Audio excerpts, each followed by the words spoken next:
धुंधली सुबह की रोशनी न्यू काशी की स्लम सेक्टर 7 की ऊंची ऊंची जंग लगी प्रीफैब इमारतों के बीच से छनकर आ रही थी। हवा में पुराने मशीनों के सिंथेटिक लुब्रिकेंट की गंध, सड़े हुए कचरे की बदबू और कहीं दूर से आ रहे लो ग्रेड प्लाज्मा फोर्जेस की तीखी धुंध मिली हुई थी। मयंक अपनी छोटी सी नमी से भरी कमरूनुमा झोपड़ी के दरवाजे पर बैठा अपनी टूटी हुई रिस्ट कॉम पर लगातार टैप कर रहा था। स्क्रीन फ्लिकर करती, फिर बंद हो जाती। 2 क्रेडिट, बस 2 क्रेडिट की जरूरत थी राशन के लिए। आज भी भूखे सोने का मन था।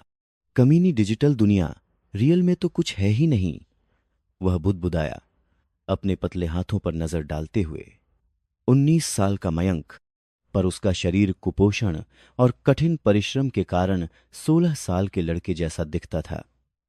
उसके चेहरे पर चिंता की लकीरें उसकी उम्र से कहीं ज्यादा गहरी थीं। उसकी आंखों में एक ठहरा हुआ सा दर्द था, जैसे कोई बहुत पुराना घाव जो कभी भरा ही नहीं।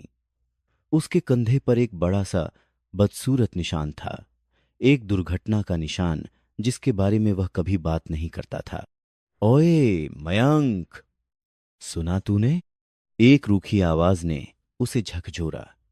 उसका पड़ोसी और एकमात्र दोस्त बिट्टू हांफता हुआ आ रहा था।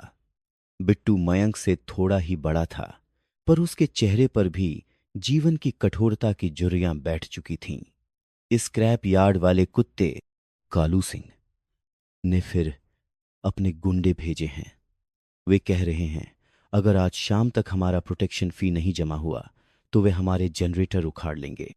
बिना बिजली के हमारे प्यूरिफिकेशन फिल्टर्स काम नहीं करेंगे, फिर पानी भी नहीं मिलेगा।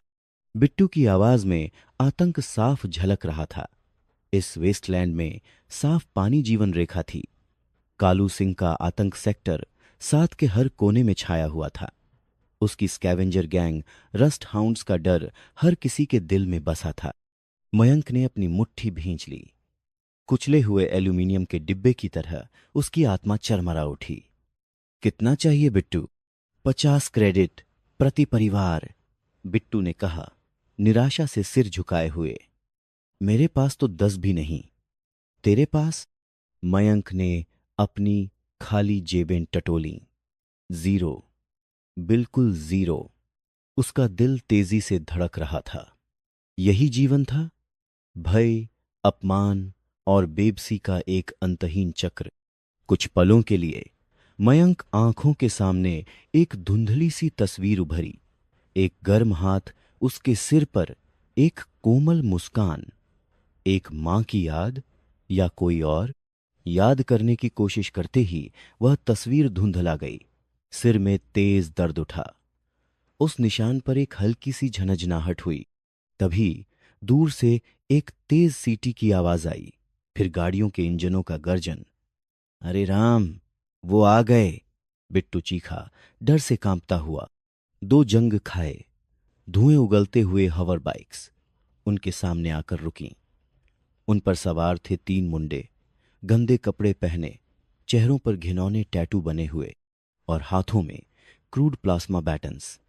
उनकी आंखों में क्रूरता और मजाक उड़ाने का भाव था। सबसे आगे वाला, जिसके गले में रस्सी में बंधे स्टील के दांतों का हार था, वही कालू सिंह का दाहिना हाथ रॉकी था। क्या हाल है, कचरा इकट्ठा करने वालों? रॉकी ने घटिया अंग्रेजी में चिल्लाते हुए कहा। अपनी बाइक से उतरा। उसकी मुस्कान एक भेड़िए की मुस्कान जैसी थी। पैसा लाए हो? बॉस का मूड आज बहुत खराब है। बिट्टू घुटनों के बल गिर गया। रॉकी भैया, थोड़ा और वक्त दो, कल तक हम जुगाड़ कर लेंगे। रॉकी ने एक ठंडी हंसी हंसी। कल? कल तुम लाश बन चुके होगे, गधे। उसने अपना प्लाज्मा बाटन सक्रिय किया। नीली बिजली उसके सिरे पर चमकने लगी, हवा में कड़कड़ की आवाज करती हुई। उसने बिट्टू की ओर कदम बढ़ाया। उस पल कुछ टूट गया मयंक के भीतर। भय, आत्म संदेह, सालों की दबी हुई पीड़ा, सब एक ज्वालामुखी की तरह फूट पड़ा। उसका शरीर सिर से पैर तक कांप उठा। पर यह कमजोरी का कंपन नहीं था, यह क्रोध का भूचाल था। छोड़ो उसे। उसकी आवाज, जो आमतौर पर फुसफुसाती सी रहती थी, अचानक गर्जन बन गई। उसमें एक अजीब सी गूंज थी, जैसे कोई प्राचीन घंटी बज उठी हो। रॉकी रुक गया, हैरानी से पलट कर देखा। ओह, ये कौन छोटी चिड़िया ची चीं कर रही है? उसके साथी हंसने लगे। मैंने कहा, छोड़ो उसे। मयंक ने फिर कहा, आगे बढ़ता हुआ। उसके कदम डगमगा रहे थे, पर उसकी आंखें अब अलग थीं। गहरे भूरे रंग की उन आंखों में अचानक एक विचित्र सुनहरी चमक उभर आई थी, जैसे अंधेरे में जलते हुए सोने के टुकड़े। उसके कंधे पर वह पुराना निशान गर्म होने लगा। एक हल्की सी धुंधली बैंगनी रोशनी उसकी फटी हुई कमीज के नीचे से हलकने लगी। रॉकी को एक पल के लिए संदेह हुआ। यह स्लम का कमजोर लड़का नहीं लग रहा था, पर फिर उसका अहंकार भड़क उठा। तू मरना चाहता है क्या? उसने गुर्राते हुए कहा और अपना जलता हुआ बातौन मयंक के सीने की ओर बढ़ाया। तब कुछ ऐसा हुआ जिसकी किसी ने कल्पना भी नहीं की थी। मयंक ने बस देखा उस सक्रिय प्लाज्मा बैटन को। जैसे ही वह हथियार उसकी ओर बढ़ा, उसकी नजरों के सामने बैटन का पूरा आंतरिक सर्किट, उसकी एनर्जी फ्लो लाइनें, उसके कमजोर पॉइंट, सब कुछ एक अदृश्य जटिल नक्शे की तरह उभर आया। यह कोई सोचा विचारा निर्णय नहीं था, यह शुद्ध रॉ इंस्टिंक्ट था। उसका शरीर बिना सोचे हिला। वह एक तरफ झुका। बिल्कुल 1 इंच की दूरी से बातन का फिसलता हुआ नीला सिरा उसकी शर्ट को छूता हुआ निकल गया। हवा में जलने की गंध आई। रॉकी के चेहरे पर आश्चर्य का भाव आया। तू? मयंक का हाथ बिजली की तेजी से उठा। उसने अपनी उंगलियों को एक अजीब से मुद्रा में मोड़ा। अंगूठा और मध्यमा उंगली सीधी, बाकी मुड़ी हुई, और फिर रॉकी के बाएं कंधे के ठीक नीचे छाती के बगल में एक विशिष्ट बिंदु पर हल्के से टैप किया। यह कोई जोरदार प्रहार नहीं था, यह तो एक पक्षी के परों के स्पर्श जैसा हल्का था, पर प्रभाव विनाशकारी था। अर्घ! रॉकी एक अमानवीय चीख के साथ पीछे की ओर गिर पड़ा, जैसे उस पर बिजली गिरी हो। उसका प्लाज्मा बाटॉन हाथ से छूटकर दूर जा गिरा। वह जमीन पर लुढ़कता हुआ बेकाबू झटके खा रहा था। मुंह से झाग निकल रहा था। उसकी आंखें पीछे की ओर पलट गई थीं।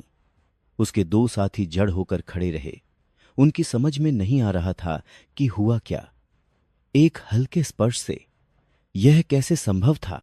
मयंक खुद हक्का बक्का खड़ा था, अपने हाथ को देख रहा था जैसे वह उसका न हो। उसके भीतर क्या हो रहा था? यह शक्ति, यह ज्ञान, यह कहां से आया? उसके सिर में तेज दर्द उठा। कुछ टूटी हुई यादों के टुकड़े कौंधे, अजनबी चेहरे, अजीबो गरीब प्रतीक, दर्द से भरी चीखें। फिर सब धुंधला गया। उसके कंधे पर वह निशान अब तेजी से धड़क रहा था। बैंगनी रोशनी और तेज हो गई थी, जैसे कोई सोया हुआ जानवर जाग उठा हो। रॉकी भैया, उठो! एक गुंडा चिल्लाया, अपना बैटॉन सक्रिय करते हुए। वह मयंक की ओर लपका। तुझे मार डालूंगा। इस बार मयंक को पल भर का भी संदेह नहीं हुआ। उसका शरीर फिर से अपने आप ही प्रतिक्रिया कर गया। वह नीचे झुका, गुंडे के बाएं पैर के घुटने के पीछे एक निश्चित बिंदु पर अपनी कोहनी से वार किया। हड्डी के टूटने की आवाज गूंजी। गुंडा चीखता हुआ गिर पड़ा। उसका बाटन बेकाबू होकर इधर उधर चमकने लगा। तीसरा गुंडा, जो अब तक स्तब्ध था, डर के मारे पीछे हटने लगा। उसकी नजर मयंक की जलती हुई आंखों और उसके कंधे से झांकती बैंगनी रोशनी पर थी। डेमन, तू तू डेमन है! वह चीखा और बिना अपने घायल साथियों की परवाह किए अपनी होवर बाइक पर कूदा और अंधाधुंध भाग निकला। एक गहरा सन्नाटा छा गया। बस मशीनों की दूर की आवाजें और रॉकी के दर्द से कराहने की आवाज सुनाई दे रही थी। बिट्टू मुंह खोले कांपते हुए खड़ा था। मयंक को देख रहा था जैसे वह कोई भूत हो। मयंक, तूने ये क्या किया? मयंक अपनी सांसों को नियंत्रित करने की कोशिश कर रहा था। उसके शरीर में एक अजीब सी ऊर्जा भर चुकी थी, पर साथ ही थकान और भ्रम भी। वह बैंगनी रोशनी धीमी पड़ रही थी, पर अब भी मौजूद थी। उसका सिर चकरा रहा था। मुझे नहीं पता बिट्टू, उसने फुसफुसाते हुए कहा। बस कुछ हो गया। तभी एक तीखी धात्विक आवाज हवा में काटती हुई आई। इंटरेस्टिंग, बहुत इंटरेस्टिंग। दोनों लड़के चौंक कर ऊपर देखने लगे। एक ऊंची जंग खाई इमारत की छत पर धुंध के ठीक किनारे पर एक आकृति खड़ी थी। सूरज की किरणें उसके पीछे से आ रही थीं, उसे सिलहूट बना रही थीं। उसने एक लंबा डरावना सा कोट पहना हुआ था जो हवा में लहरा रहा था। चेहरा छाया में था, पर दो चमकदार बिल्ली जैसी पीली आंखें साफ दिख रही थीं जो सीधे मयंक पर टिकी हुई थीं। उस आकृति के कंधे पर एक विचित्र यांत्रिक उल्लू बैठा हुआ था जिसकी आंखें लाल रोशनी से जल रही थीं। कौन हो तुम? मयंक ने कांपती हुई आवाज में पूछा, अपने थके हुए शरीर को फिर से तनावपूर्ण स्थिति में लाते हुए। यह नया खतरा कहां से आ गया? व्यक्ति ने एक कर्कश हंसी हंसी। कौन हूं? फिलहाल तेरा भाग्य तय करने वाला छोटे से रहस्य। वह हवा में एक कदम आगे बढ़ा। कोई सीढ़ी नहीं थी, कोई प्लेटफॉर्म नहीं था। वह सीधे खड़ी दीवार पर चलता हुआ नीचे उतरने लगा, जैसे गुरुत्वाकर्षण का कोई नियम उस पर लागू ही न हो। उसका कोट उसकी हर गतिविधि के साथ बहता रहा। मैंने जो देखा वो कोई साधारण स्ट्रीट ब्रॉल नहीं था। वो तो एक सोई हुई शक्ति का पहला स्पंदन था। वह जमीन पर पहुंचा, धीरे धीरे मयंक की ओर बढ़ने लगा। उसके चलने की आवाज नहीं थी, वह एक प्रेत की तरह खिसक रहा था। मयंक पीछे हटा, पर उसकी पीठ अब एक दीवार से टकरा चुकी थी। बिट्टू दूर खिसक गया था, भय से कांपता हुआ। रॉकी अब भी बेहोश पड़ा कर आ रहा था। वो निशान, अजनबी ने अपनी एक पतली पीली उंगली उठाते हुए कहा, जो दस्ताने से ढकी थी। वह मयंक के कंधे की ओर इशारा कर रहा था, जहां से अब भी हल्की बैंगनी ऊर्जा रिस रही थी। वो तेरा नहीं है ना? किसी ने तुझ पर छोड़ा है एक सील, एक प्रतिबंध। मयंक की सांसें तेज हो गईं। उसका दिल धड़क रहा था, जैसे छाती फाड़कर बाहर निकलना चाहता हो। तुम्हें कैसे पता? अजनबी की पीली आंखें चमकीं। क्योंकि मैं ऐसे निशानों को पहचानता हूं छोटे। मैं ऐसी सीलों को तोड़ता भी हूं। उसने अपना दस्ताना उतारा। उसकी उंगलियों के पोरों पर जटिल चमकते हुए नीले निशान बने थे, जैसे जीवित टैटू। तू जानता है तूने अभी जो किया उसका क्या मतलब है? तूने बिना किसी ट्रेनिंग के, बिना किसी अवेकनिंग के, सिर्फ अपने शरीर की स्मृति से एक प्राचीन कला का प्रयोग किया है। प्राण विद्या, प्रेशर पॉइंट स्ट्राइक। ये कला इस सेक्टर में, इस पूरे वेस्टलैंड में लगभग विलुप्त हो चुकी है। उसने एक कदम और आगे बढ़ाया। अब वह मयंक से सिर्फ 10 फीट दूर था। मैं कौन हूं? लोग मुझे ओल्ड मैन सिलास कहते हैं, एक रहस्यमयी, एक भटकता हुआ जिप्सी। पर असल में उसने अपना कोट थोड़ा खोला। अंदर उसकी कमीज पर एक चमकदार बैज लगा था, एक उगते हुए सूरज के बीच में गढ़ी हुई तलवार, और उस पर लिखा था, सोलारिस नाइट्स। मैं उस संगठन का स्काउट हूं जो भूली हुई कलाओं और तेरे जैसे छुपे हुए रत्नों को ढूंढता है। मयंक की आंखें फैल गईं। सोलारिस नाइट्स, वह पौराणिक संगठन जो पूरे न्यू काशी महानगर की सुरक्षा करता था, जिसके सदस्य अलौकिक योद्धा कहे जाते थे। यह सब सपना लग रहा था। तूने आज जो दिखाया वो महज संयोग नहीं था मयंक, सिलास ने कहा। उसका नाम जानकर उसे और चौंका दिया। वो सील, वो तुझे कमजोर बनाए रखने के लिए लगाई गई थी, तेरी यादों को, तेरी क्षमताओं को दबाने के लिए। पर आज तेरे क्रोध और बेबसी ने उसमें एक दरार डाल दी है, एक छोटी सी दरार जिससे असली तू झांक रहा है। सिलास ने अपना हाथ आगे बढ़ाया, हथेली ऊपर की ओर। उस पर एक नीली लोह जगमगा उठी।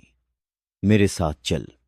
अगर तू सच में जानना चाहता है कि तू कौन है, अगर तू इस कचरे के ढेर से ऊपर उठकर कुछ बनना चाहता है, अगर तू उन लोगों का सामना करना चाहता है जिन्होंने तुझे यहां फेंका, तेरी यादें छीनी, तो मेरे साथ चल। मयंक ने चारों ओर देखा। जर्जर इमारतें, बदबूदार गलियां, डर से कांपता बिट्टू, बेहोश पड़े गुंडे, यही उसका पूरा संसार था। जीवन भर का अपमान, भूख, भय, और फिर वह अजीब शक्ति का एहसास, वह ज्ञान जो कहीं गहरे से उभरा था, और यह रहस्यमयी व्यक्ति जो उसके अतीत के बारे में कुछ जानता प्रतीत होता था। एक संघर्ष उसके भीतर चल रहा था। डर कह रहा था, भाग जा, सुरक्षित रह। पर एक नई धधकती हुई चिंगारी जो आज जागी थी कह रही थी, यही तेरा मौका है। जान कि तू कौन है, शक्तिशाली बन।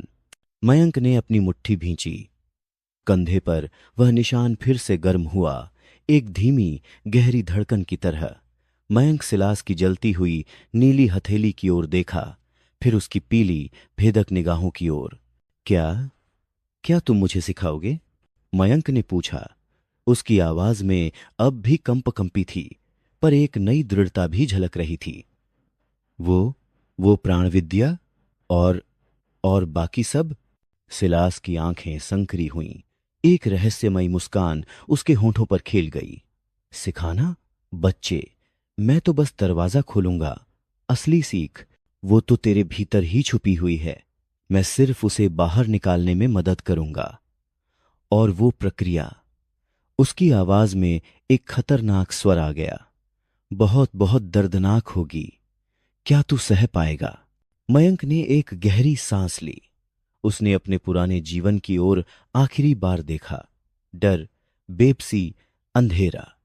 फिर उसने अपना हाथ आगे बढ़ाया, धीरे धीरे, हिचकिचाते हुए, पर दृढ़ता से, सिलास की जलती हुई हथेली की ओर। हां, मयंक फुसफुसाया, फिर जोर से बोला, हां, मैं सह लूंगा। मुझे सिखाओ, मुझे शक्तिशाली बनाओ। उसके हाथ के सिलास की हथेली को छूते ही एक तीव्र, नीली, बैंगनी चिंगारी फूट पड़ी। मयंक के पूरे शरीर में बिजली दौड़ गई। वह चीखना चाहता था, पर आवाज गले में ही अटक गई। उसकी आंखों के सामने तेज रोशनी फूटी। उसके भीतर छिपे ज्ञान के दरवाजे खुलने लगे थे। उसके कंधे पर वह सील तेजी से चमकी, फिर एक जोरदार धमाके के साथ टूटी। चारों ओर ऊर्जा की लहर फैल गई, धूल उड़ाने लगी। जब रोशनी कम हुई तो मयंक और सिलास दोनों गायब थे। सिर्फ जली हुई हवा की गंध, कुचले हुए कचरे के ढेर और बेहोश पड़े गुंडे बचे थे। बिट्टू जमीन पर बैठा हुआ था, मुंह खोले हुए, उस जगह को देख रहा था जहां मयंक खड़ा था। मयंक, वह बुदबुदाया।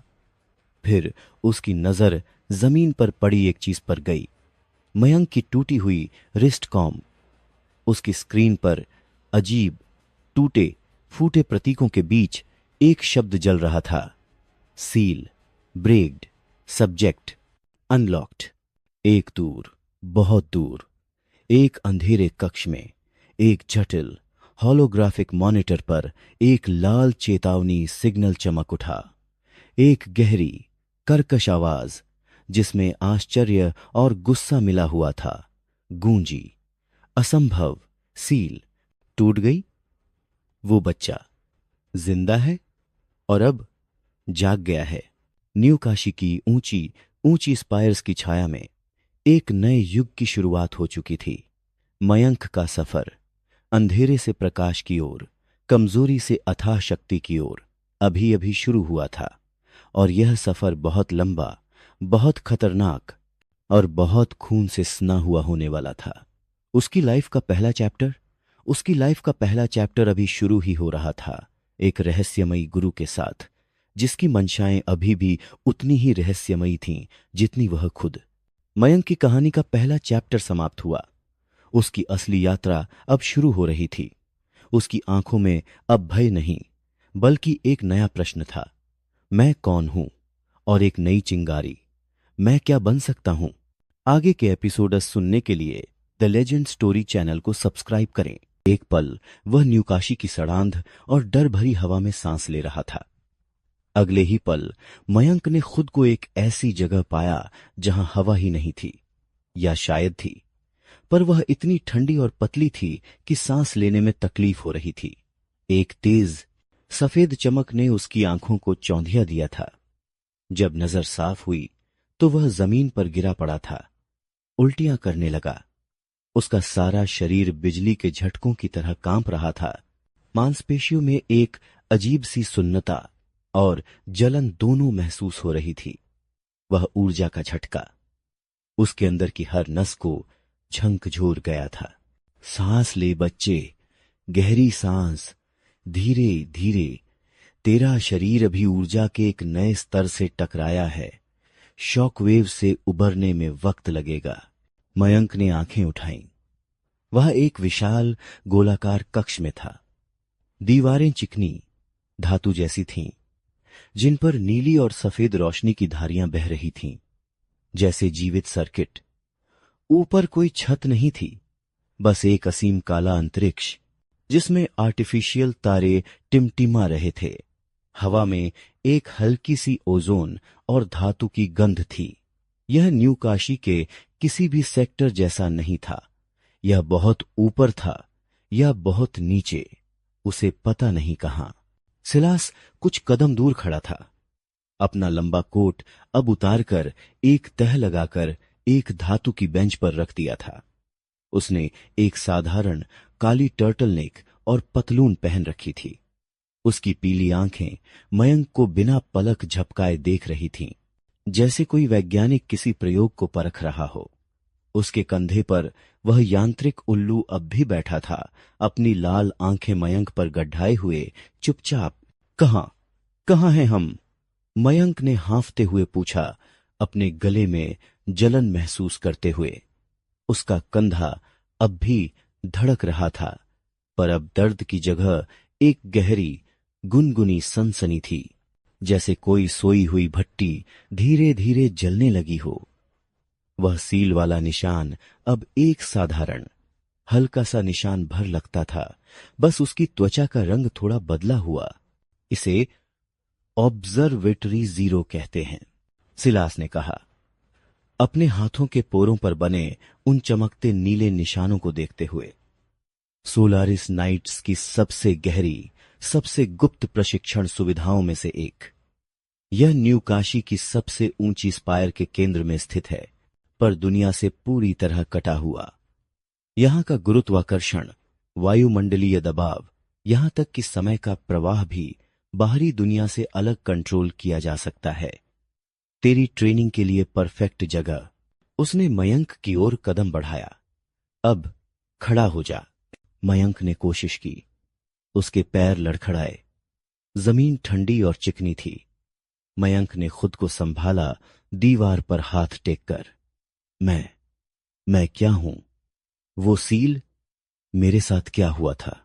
सिलास की आंखें चमकीं।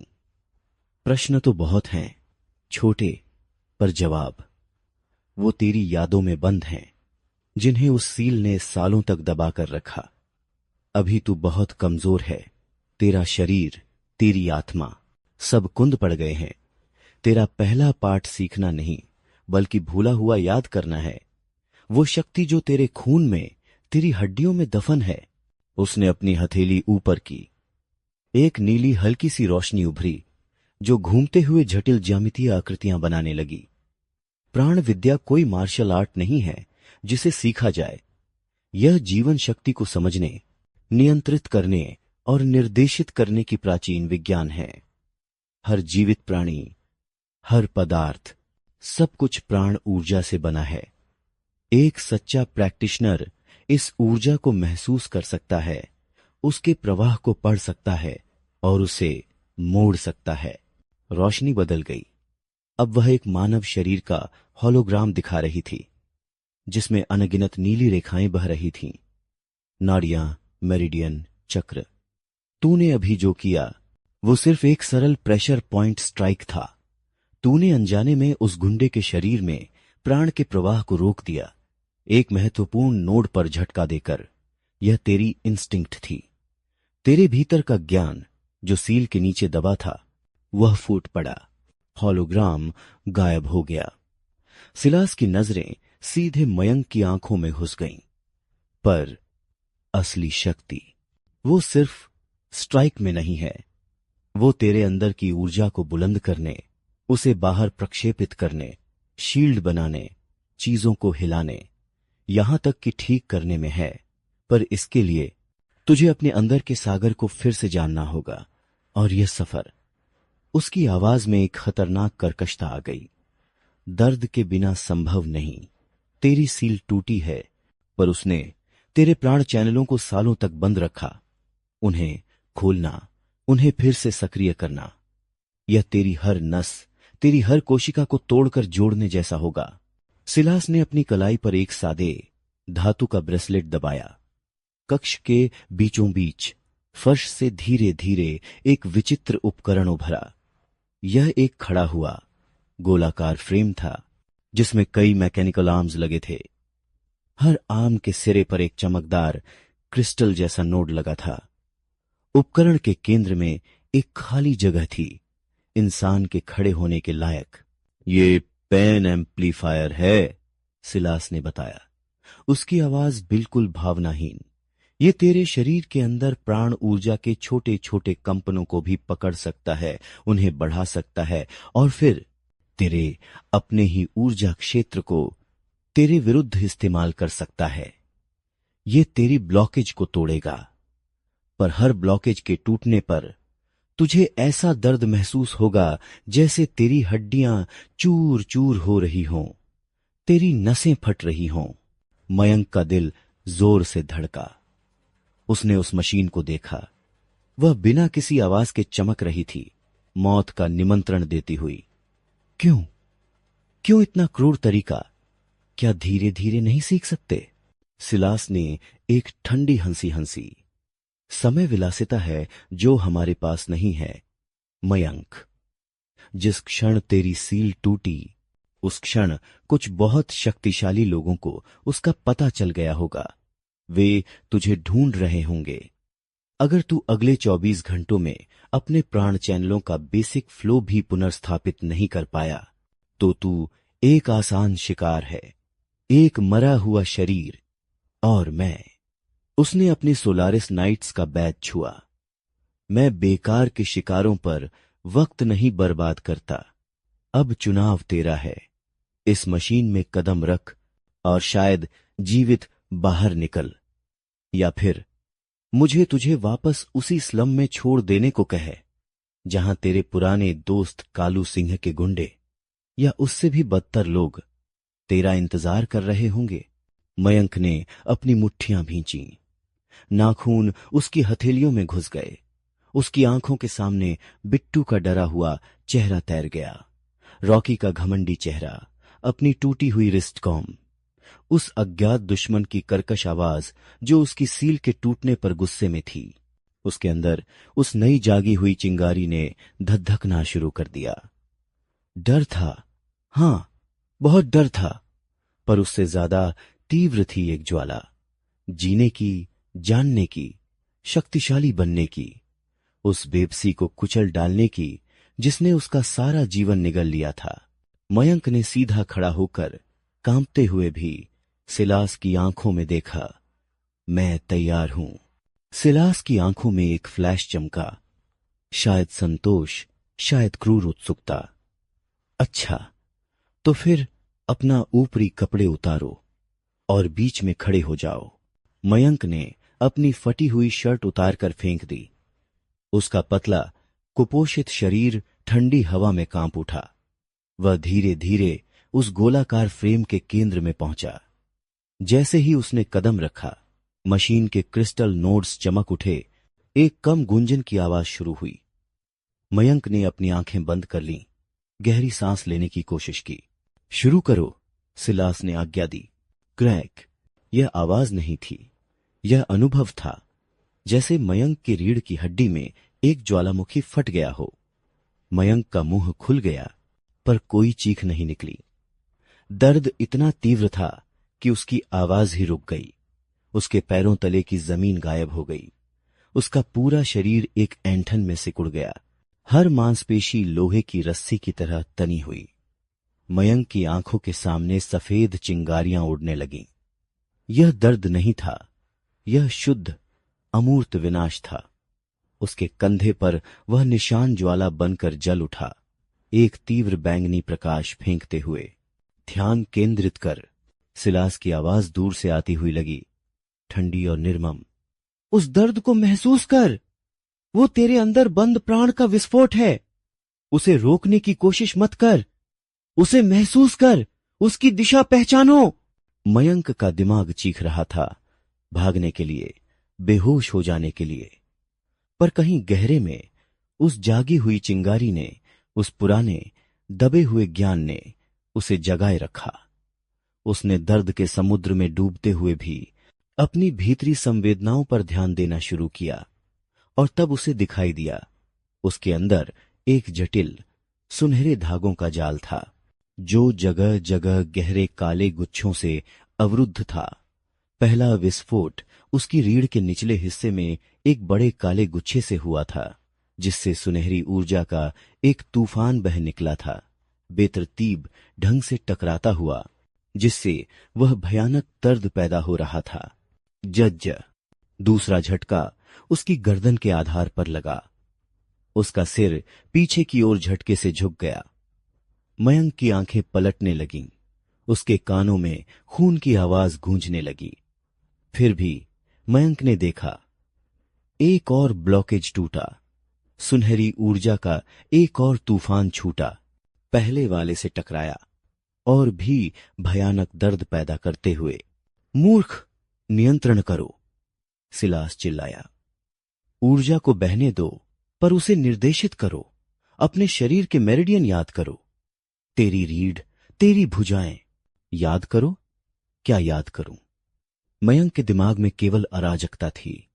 फिर अचानक एक फ्लैश, एक बचपन की धुंधली तस्वीर, एक गर्म कमरा, एक कोमल आवाज।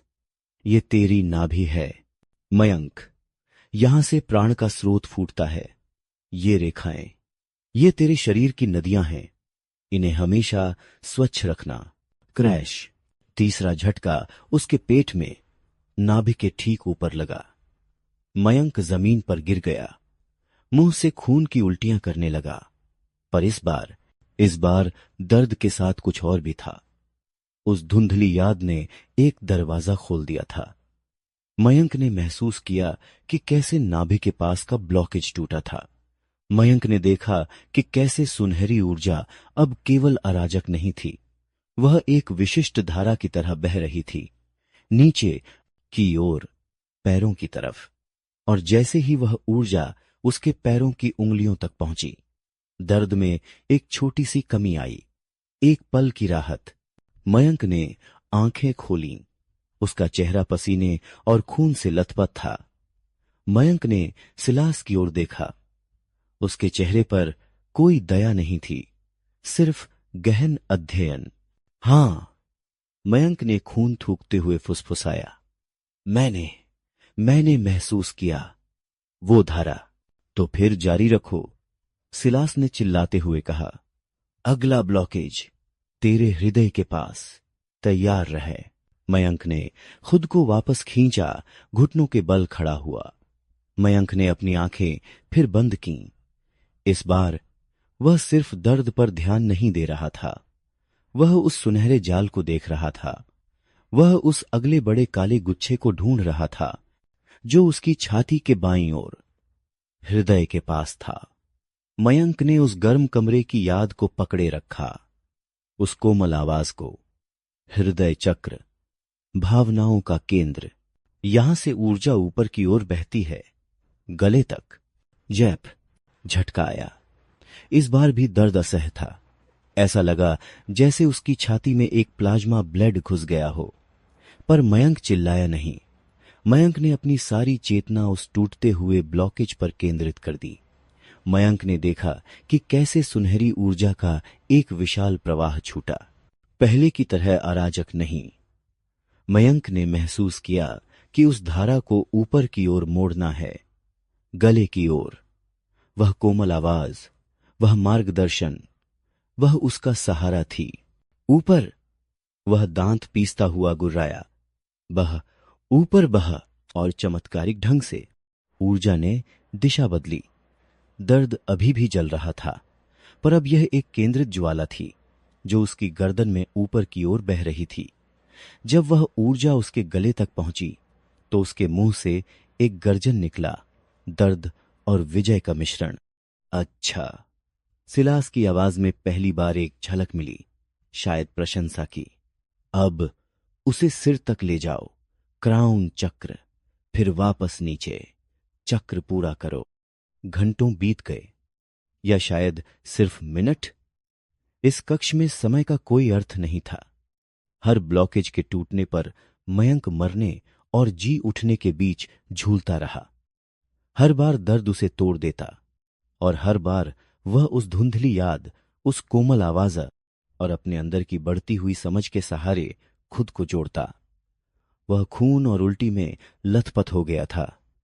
उसकी मांसपेशियां ऐंठन से कसी हुई थीं, पर उसके अंदर, उस सुनहरे जाल में, अब अधिकांश ब्लॉकेज टूट चुके थे। ऊर्जा अब अराजक तूफान नहीं थी। यह एक शक्तिशाली, सुव्यवस्थित नदी की तरह बह रही थी। रीढ़ से नीचे पैरों तक, फिर वापस ऊपर, रीढ़ से होते हुए सिर तक, और फिर सामने से नीचे उतरते हुए नाभि तक वापस आती हुई। एक चक्र, एक जीवंत प्रवाह।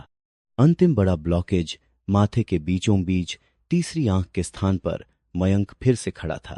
हालांकि कांपता हुआ, उसकी सांसें भारी थीं, पर उसकी आंखों में अब डर नहीं था। थकान थी, दर्द था, पर एक नई प्रखरता भी थी। उसके शरीर से एक मध्यम सुनहरा प्रकाश निकल रहा था, और कंधे का बैंगनी निशान अब स्थिर, गहरे बैंगनी रंग में चमक रहा था। अंतिम, सिलास ने कहा। उसकी आवाज अब थोड़ी कम कठोर थी। यह सबसे कठिन होगा। यह वह जगह है जहां तेरी चेतना, तेरा अंतर्ज्ञान रहता है। इसके टूटने पर तुझे सिर्फ दर्द नहीं होगा, तुझे सब कुछ दिखाई देगा, सुनाई देगा, महसूस होगा। तैयार हो जा। मयंक ने गहरी सांस ली। उसने अपनी आंखें बंद कीं। मयंक ने उस कोमल आवाज को याद किया। तीसरी आंख, दृष्टि का केंद्र। यहां से तू सब कुछ देख सकता है, सब कुछ जान सकता है। मयंक ने उस ब्लॉकेज को देखा, एक घना काला गोला उसके माथे के बीच में। अब सिलास ने आज्ञा दी के बूम। यह विस्फोट शारीरिक नहीं था, यह मानसिक था। मयंक को ऐसा लगा जैसे उसके सिर के अंदर एक सुपरनोवा फट गया हो। रोशनी, आवाजें, चीखें, गंध, स्पर्श, सब कुछ एक साथ लाख गुना तीव्रता से। मयंक को अपनी मां की आवाज सुनाई दी। फिर एक चीख, फिर अंधेरा। मयंक को अजनबी चेहरे दिखे, खून से सनी हुई दीवारें, उस निशान को बनाते हुए जलती हुई उंगलियां। मयंक को महसूस हुआ कि कैसे उसे एक ठंडे फर्श पर फेंका गया। न्यूकाशी की गंदगी में भावनाओं की बाढ़ आ गई। प्यार, डर, गुस्सा, बेबसी, एक गहरा गहरा दुख और रुग्घ। मयंक चीख उठा, अपने सिर को पकड़ते हुए। वह जमीन पर गिर गया, लुढ़कने लगा। यह दर्द से ज्यादा था, यह पागलपन की कगार पर खड़ा होना था। केंद्रित रहे। सिलास की आवाज एक ढाल की तरह उसके मन में गूंजी। वो सिर्फ यादें हैं, वो तुझे परिभाषित नहीं करती। प्रवाह को पकड़ो, उस ऊर्जा को नियंत्रित करो। मयंक संघर्ष कर रहा था। भावनाओं और संवेदनाओं की बाढ़ उसे बहा ले जाने को थी। फिर मयंक ने उस सुनहरी नदी को महसूस किया, अब पूरी तरह से मुक्त, शक्तिशाली। उसके माथे में फटी हुई ब्लॉकेज से बह रही थी। मयंक ने अपनी सारी इच्छा शक्ति उस ऊर्जा पर लगा दी। उसे वापस खींचो, उसे नियंत्रित करो, उसे शांत करो। शांत हो। मयंक दांत पीसता हुआ बुदबुदाया। बहो, सही बहो, धीरे धीरे, क्रूर धीमेपन से मानसिक तूफान शांत होने लगा। यादें धुंधली पड़ गईं, दर्द कम हुआ। सुनहरी ऊर्जा जो अभी तक एक उग्र नदी थी, अब एक शांत गहरे समुद्र की तरह बहने लगी, पूरे शरीर में एक सहज शक्तिशाली चक्र बनाते हुए। मयंक जमीन पर पीठ के बल लेट गया, हांफते हुए। उसकी आंखों से आंसू बह रहे थे, दर्द के, थकान के और कुछ खो जाने के गहरे दुख के। पर उसके अंदर एक अद्भुत शांति और शक्ति का एहसास था, जैसे वर्षों से जकड़ी हुई जंजीरें टूट गई हों। सिलास मयंक के पास खड़ा था। उसके चेहरे पर कोई भाव नहीं था, पर उसकी पीली आंखों में एक गहरा विचार था। उठो, मयंक ने कोशिश की। उसके शरीर ने जवाब दिया। दर्द था, बहुत दर्द था, पर वह हिल सकता था। मयंक खड़ा हो गया। मयंक के कदम डगमगाए, पर वह गिरा नहीं। मयंक ने अपने हाथों को देखा।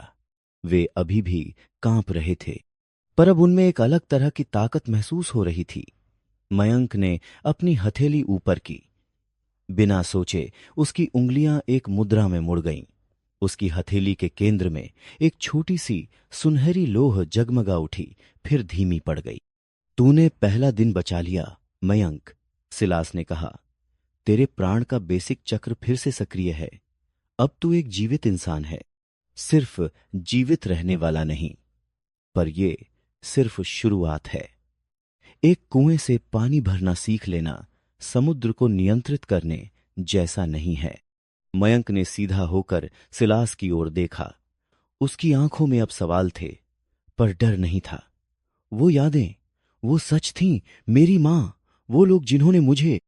सच के टुकड़े, सिलास ने कहा, अपना कोट उठाते हुए। पूरा सच अभी तेरे अंदर दफन है, उन ब्लॉकेज के मलबे के नीचे। जैसे जैसे तू मजबूत होगा, जैसे जैसे तेरी प्राण विद्या विकसित होगी, वैसे वैसे तू खुदाई कर पाएगा। और फिर उसकी आंखें चमकीं। फिर तुझे पता चलेगा कि वह लोग तुझसे क्यों डरते थे, क्यों तुझे मारना चाहते थे, और क्यों तेरी शक्ति उनके लिए इतनी खतरनाक है। वह मुड़ा और एक दीवार की ओर बढ़ा, जो उसके पास आते ही खुल गई, एक साधारण सी दिखने वाली दालान का पता देते हुए। अब आराम कर, तेरे लिए एक कमरा तैयार है, भोजन भी। तेरे शरीर को पोषण और नींद की जरूरत है। कल कल हम तेरी पहली वास्तविक लड़ाई शुरू करेंगे, सिर्फ तेरे अंदर के दानवों से नहीं, बल्कि उनसे भी जो मैं तुझ पर भेजूंगा। मयंक ने उस खाली चमकदार कक्ष में अकेले खड़े होकर सिलास के जाने का इंतजार किया। उसके कंधे का निशान अब एक गर्म, सुखद सनसनी दे रहा था। उसके अंदर की सुनहरी नदी धीरे धीरे बह रही थी, उसे ऊर्जा और दृढ़ संकल्प से भर रही थी। मयंक ने अपनी मुट्ठी भींची। दर्द था, पर उस दर्द ने उसे याद दिलाया कि वह जीवित है, कि वह लड़ सकता है। मयंक ने उस कोमल आवाज को याद किया। मैं जानूंगा, मयंक ने खुद से फुसफुसाया। उसकी आवाज में एक नई गहराई थी। मैं जानूंगा कि मैं कौन हूं, और फिर मैं उन सबको ढूंढूंगा। दूर उसी अंधेरे कक्ष में, जहां पहले लाल चेतावनी चमकी थी, अब कई स्क्रीन सक्रिय थीं। एक पर मयंक का बायोमीट्रिक डाटा चमक रहा था। प्राण ऊर्जा का स्तर अचानक बढ़ा हुआ दिखा। सील का सिग्नल गायब था। दूसरी स्क्रीन पर सिलास का फोटो था। Solaris knights scout code spectre लिखा हुआ। एक आदमी, जिसका चेहरा छाया में था, अपनी कुर्सी में आगे झुका। उसकी उंगलियों ने टेबल पर टैप किया। सिलास, तू हमेशा से परेशानी खड़ी करता रहा है, और अब तूने उसे ढूंढ लिया। उसकी आवाज खतरनाक रूप से शांत थी। कोई बात नहीं, एक बार फिर सील लगाना होगा, पर इस बार मैं खुद आऊंगा, और उसे सिर्फ बंद नहीं करूंगा, मैं उसे नष्ट कर दूंगा। उसके साथ तेरी और तेरे नाइट्स की भी हर याद। उस आदमी ने एक बटन दबाया। टास्क फोर्स, इरेजर को तैयार रहने का आदेश दो। लक्ष्य, observatory 0। Mission, full deletion. Mayank का आराम छोटा होने वाला था। अग्नि परीक्षा तो बस शुरू हुई थी, असली आग अब सामने आने वाली थी। आगे के एपिसोड सुनने के लिए द लेजेंड स्टोरी चैनल को सब्सक्राइब करें। मयंक की आंखें अचानक खुलीं। नींद गहरी और बेहोशी जैसी थी, पर उसके अंदर की नई सुनहरी नदी ने उसे एक झटके में जगा दिया। वह एक छोटे सफेद कमरे में था, एक ट्रांसपेरेंट मेडिकल पॉड में लेटा हुआ।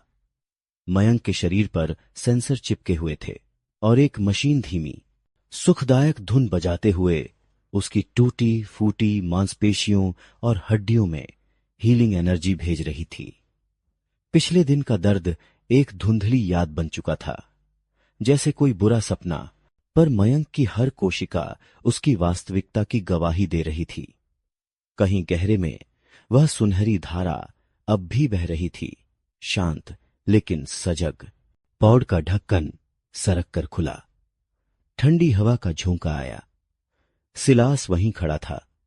उसका यांत्रिक उल्लू अब उसके कंधे की बजाय पॉड के ऊपर बैठा था, अपनी लाल आंखों से मयंक को घूर रहा था। उठो, तेरे पास खाने के लिए 30 मिनट हैं, सिलास ने बिना किसी अभिवादन के कहा। उसकी आवाज उसी रूखे व्यावसायिक अंदाज में। फिर हम तेरी पहली वास्तविक परीक्षा शुरू करेंगे। मयंक ने खुद को बैठाया। उसे आश्चर्य हुआ कि उसका शरीर उतना दर्द नहीं कर रहा था जितना उसे डर था। थकान थी, एक गहरी हड्डियों तक महसूस होने वाली थकान, पर दर्द मध्यम था। हीलिंग पॉड ने अपना काम किया था। मयंक ने अपनी हथेली खोली। कल्पना करते ही एक मध्यम सुनहरी चमक उसकी हथेली के केंद्र में झिलमिलाई और फिर लुप्त हो गई। एक हल्की सी गुदगुदी सी हुई। यह मैं हूं, यह शक्ति मेरी है। तुमने कहा था लड़ाई, मयंक ने धीरे से कहा, अपनी आवाज में एक नई गंभीरता महसूस करते हुए। सिलास ने सिर हिलाया, उसकी पीली आंखों में एक क्रूर चमक। हां, तूने अपने अपने के अवरोध तोड़े। अब तू अपने अंदर की ऊर्जा को महसूस कर सकता है, पर एक योद्धा को यह भी जानना होता है कि उस ऊर्जा को कैसे उपयोग किया जाए, कैसे उसे एक हथियार बनाया जाए, कैसे उसे एक ढाल बनाया जाए, कैसे उसके साथ मारा जाए। सिलास ने दालान की ओर इशारा किया। खाना वहां है, जल्दी करो, समय बर्बाद करने का लग्जरी हमारे पास नहीं है। खाना सादा था, पौष्टिक प्रोटीन बार और एक क्लियर एनर्जी ड्रिंक, पर मयंक के लिए, जिसने जीवन भर स्लम का खराब राशन खाया था, यह दावत जैसा था। उसने हर निवाला चबाया, हर घूंट पिया, अपने शरीर को फिर से भरते हुए महसूस किया। जैसे ही मयंक ने खाना खत्म किया, सिलास ने उसे एक सरल स्लेटी ट्रेनिंग जैकेट और पतलून दी।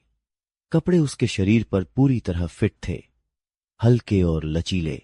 चलो, सिलास ने कहा और बिना पीछे देखे चल पड़ा।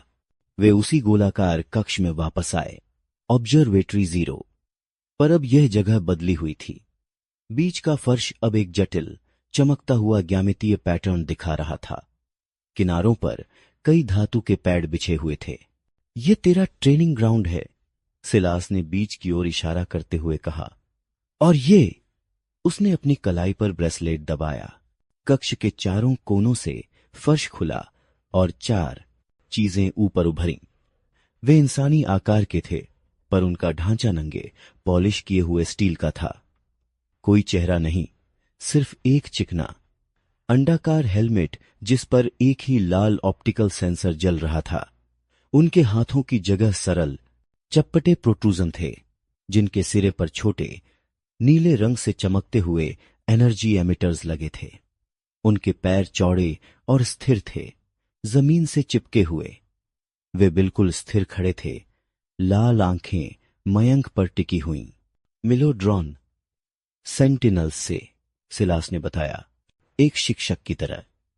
Low level practice drone. उनके पास बेसिक कॉम्बैट प्रोग्रामिंग है। उनका एकमात्र हथियार है उनके हाथों पर लगा स्टन एमिटर। एक सीधा, कम शक्ति वाला एनर्जी बर्स्ट। यह तुझे मारेगा नहीं, पर अगर लगा तो तेरे नर्वस सिस्टम को कुछ सेकंड के लिए झटका देगा। तेरा काम है उन्हें पकड़ में ना आने देना। कैसे? मयंक ने पूछा और अपने दिल की धड़कन तेज होते हुए महसूस किया। वे ड्रोन हालांकि सरल दिख रहे थे, पर उनकी खामोश उपस्थिति डरावनी थी।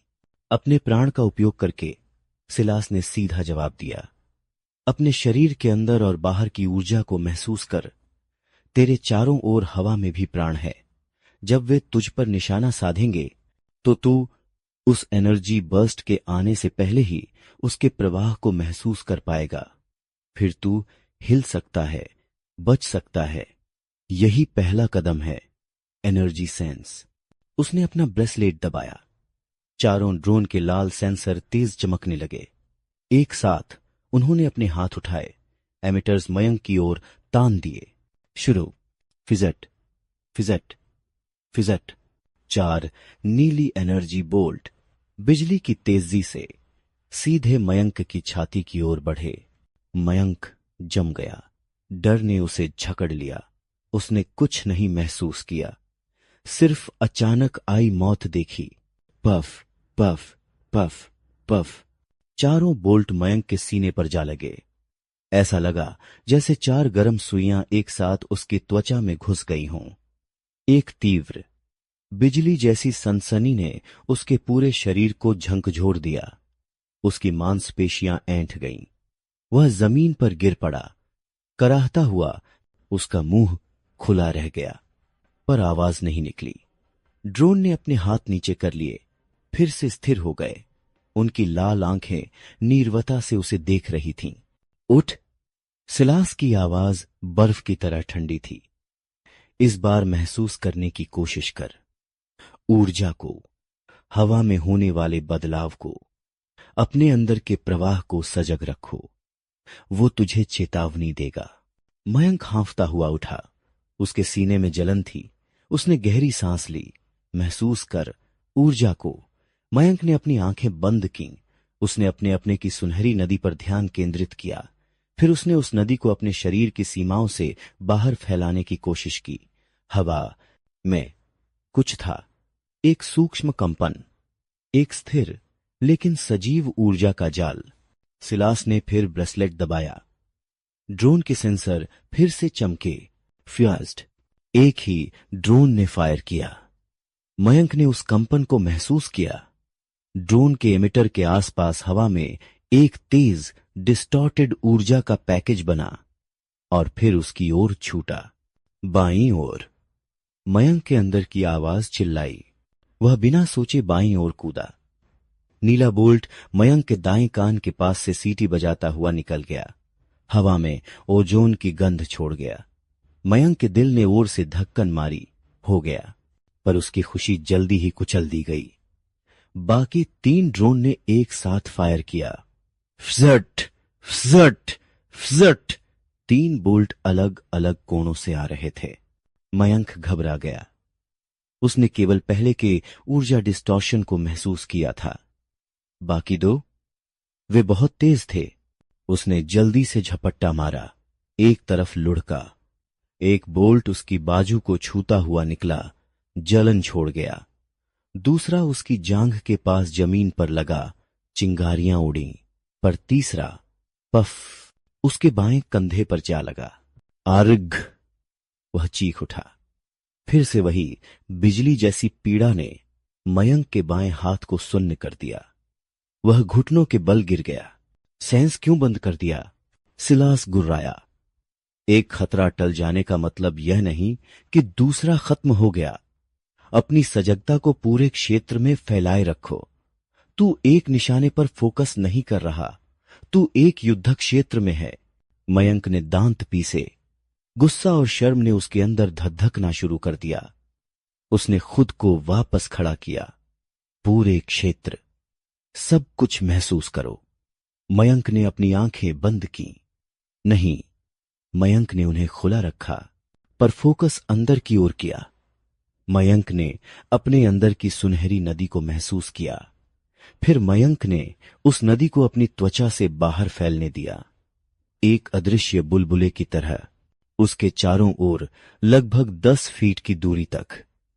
वह बुलबुला उसकी बढ़ी हुई इंद्रियां बन गया। मयंक ने हवा के प्रवाह को महसूस किया। फर्श के कंपन को, और हां, उन 4 ड्रोन को।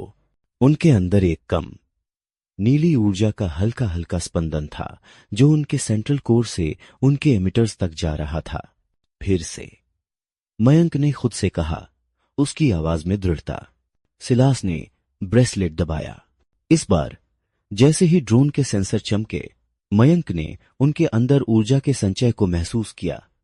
जैसे ही पहले ड्रोन ने फायर करने के लिए अपना एमिटर उठाया, मयंक का शरीर पहले ही हिल चुका था। वह आगे की ओर झुका, एक कुशल रोल लगाते हुए। बोल्ट उसकी पीठ के ऊपर से निकल गया। दूसरा ड्रोन फायर करने ही वाला था, पर मयंक ने उसकी ओर से आने वाली ऊर्जा की लहर को पहले ही भांप लिया। वह दाएं तरफ कूदा। बोल्ट उसके पैरों के पास जमीन पर लगा। तीसरा और चौथा एक साथ फायर हुए। मयंक ने अपने एनर्जी सेंस बबल में उन दोनों के निशाने को महसूस किया। एक उसकी छाती पर, दूसरा उसके पेट पर। उसके पास बचने का एक ही रास्ता था। वह पीछे की ओर एक भारी सॉमरसॉल्ट खींचा, उसके हाथ जमीन को छूते हुए। दोनों बोल्ट उसके ऊपर से निकल गए, जहां वह पल भर पहले खड़ा था। मयंक वापस अपने पैरों पर उतरा, थोड़ा हांफता हुआ, पर अब भी सतर्क। उसकी आंखें चमक रही थीं। हो गया, सब बच गया। बेसिक डॉजिंग, सिलास ने बिना किसी प्रशंसा के टिप्पणी की। अब बचने से आगे बढ़ो, उन्हें हराओ। कैसे? मयंक ने पूछा, अपने खाली हाथों को देखते हुए। मेरे पास कोई हथियार तो है नहीं। तेरा हथियार तेरे अंदर है, सिलास ने कहा। उसकी आवाज में एक खतरनाक धार आ गई। प्राण विद्या सिर्फ बचने के लिए नहीं है, वो ताकत देती है, गति देती है और वार करने की क्षमता देती है। अपने प्राण को अपनी मुट्ठी में केंद्रित करो, उसे एक भौतिक बल बनाओ, फिर मारो। मयंक ने संदेह से देखा। उसने अपनी मुट्ठी बंद की। मयंक ने अपने अंदर की सुनहरी नदी को महसूस किया। मयंक ने उस ऊर्जा को अपने दाएं हाथ की ओर खींचा, अपनी मुट्ठी में केंद्रित करने की कोशिश की। उसकी हथेली गर्म हुई। एक मध्यम सुनहरी रोशनी उसकी मुट्ठी से रिसने लगी, पर यह कोई हथियार नहीं लग रहा था। सिलास ने फिर ब्रेसलेट दबाया। एक ड्रोन ने तुरंत फायर किया। मयंक ने ऊर्जा बोल्ट को अपने सेंस बबल में महसूस किया।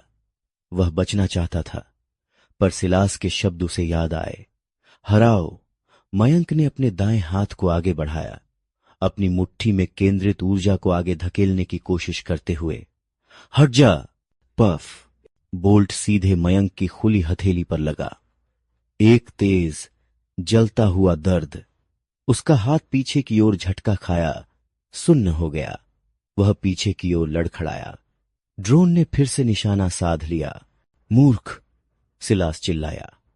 तूने ऊर्जा को एक ढाल बनाने की बजाय एक लक्ष्य बना दिया। केंद्रित करो, उसे घना करो, उसे एक कवच बनाओ, एक क्लब बनाओ। विचार करो कि तुझे क्या चाहिए और फिर अपने प्राण को उस आकार में ढालो।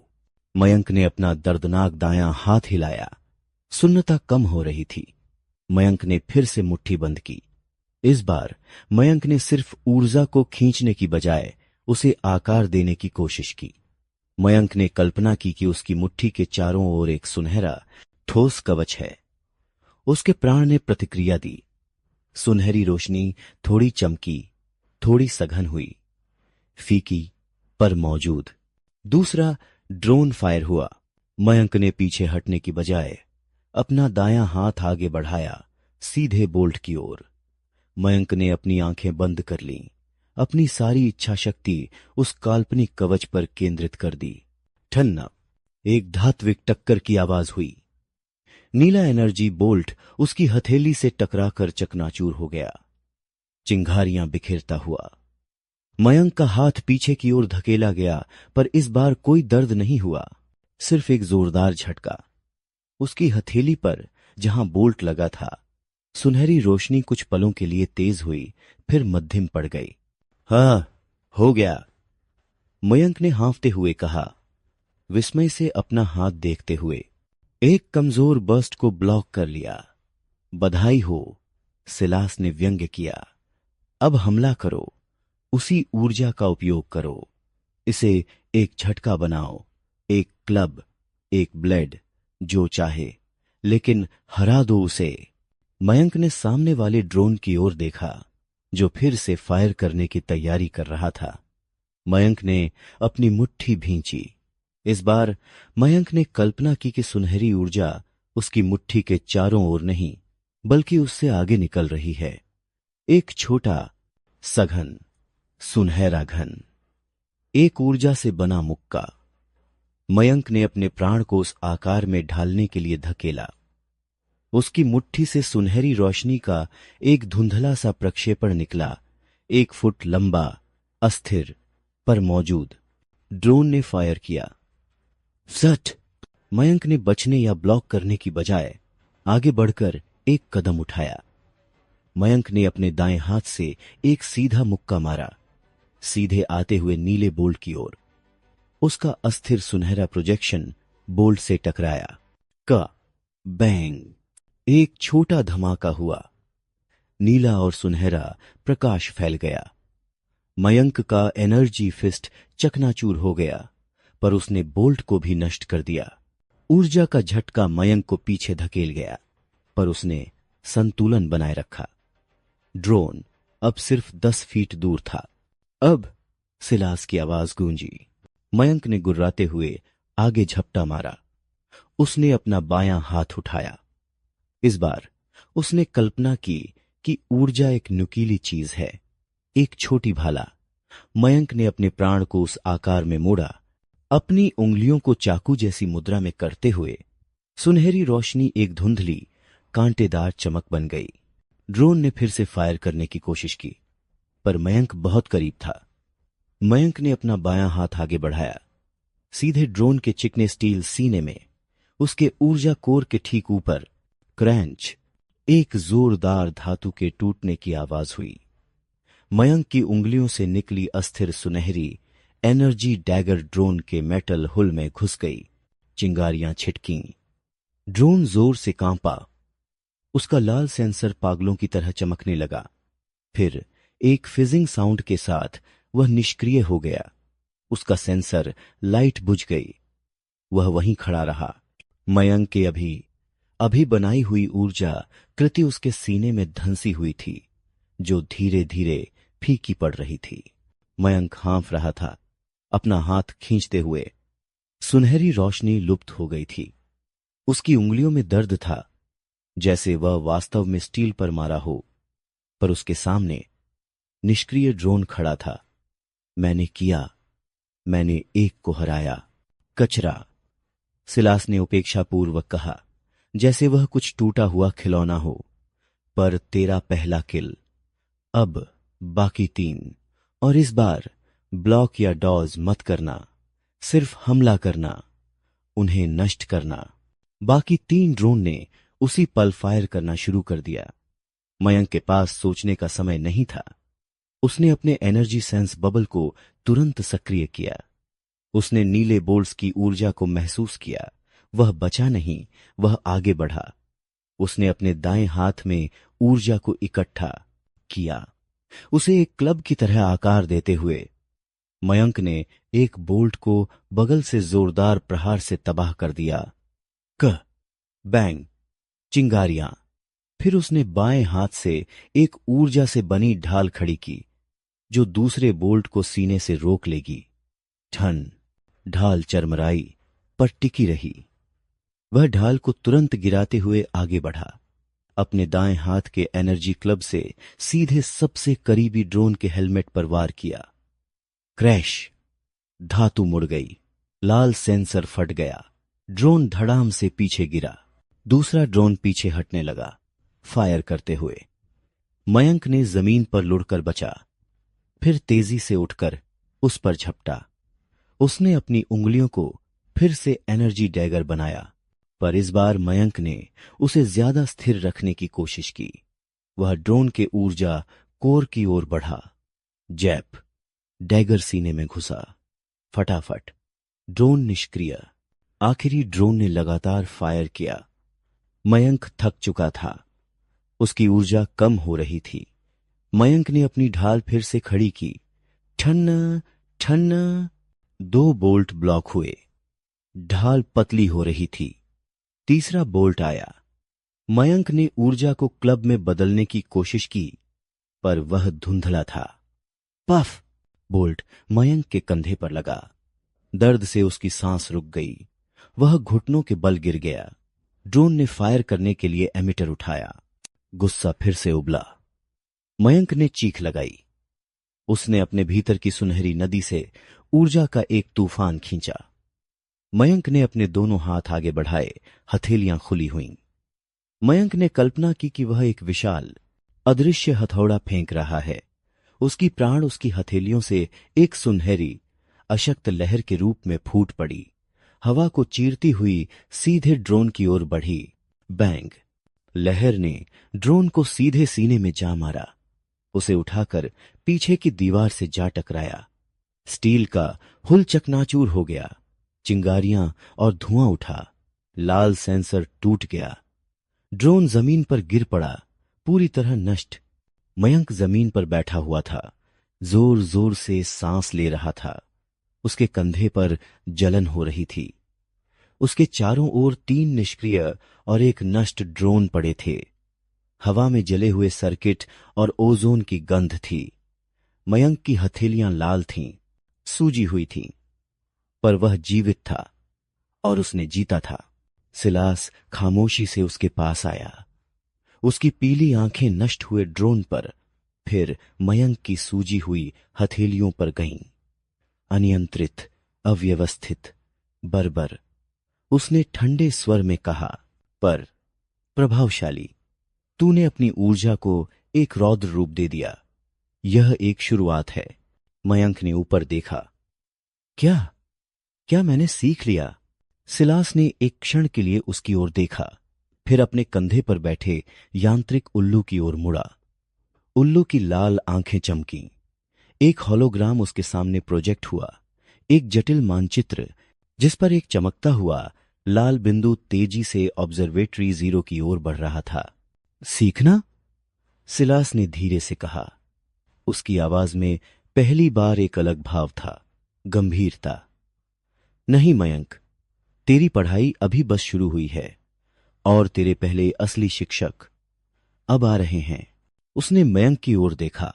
उसकी पीली आंखें अब पूरी तरह से खुली हुईं, जैसे कोई शिकारी जो तुझे मारना चाहते थे, जिन्होंने तुझे बंद किया था। उन्होंने हमें ढूंढ लिया है और वे इरेजर टास्क फोर्स, वे तुझे मिटाने आ रहे हैं। साथ में इस पूरी सुविधा को। तेरी अग्नि परीक्षा खत्म हुई। अब तू असली आग में प्रवेश कर रहा है। सिलास ने अपना लंबा कोट पहना। तैयार हो जा बच्चे, तेरा पहला खून बहाने का समय आ गया है। और याद रख, उसने दरवाजे की ओर बढ़ते हुए कहा। उसकी आवाज एक खतरनाक फुसफुसाहट में बदल गई। वे तुझसे प्यार नहीं करते। वे तुझे जीवित नहीं ले जाएंगे। उनका एक ही मकसद है, पूर्ण विनाश। तो तू भी उन्हें वही देना जो वे तुझे देना चाहते हैं। कोई दया नहीं, कोई पछतावा नहीं, सिर्फ ब्रूटल एफिशिएंसी। दरवाजा खुला और बंद हो गया। मयंक अकेला खड़ा था। नष्ट ड्रोन के बीच उसके कंधे पर जलन हो रही थी। उसकी हथेलियां सूजी हुई थीं और उसके भीतर की सुनहरी नदी अब एक उग्र नदी की तरह बह रही थी। डर था, ठंडा, पसीना छुड़ाने वाला डर, पर उससे ज्यादा तीव्र था गुस्सा।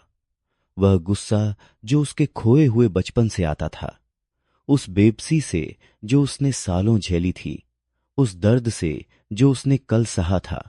मयंक ने अपनी मुट्ठी भींची, दर्द को नजरअंदाज करते हुए।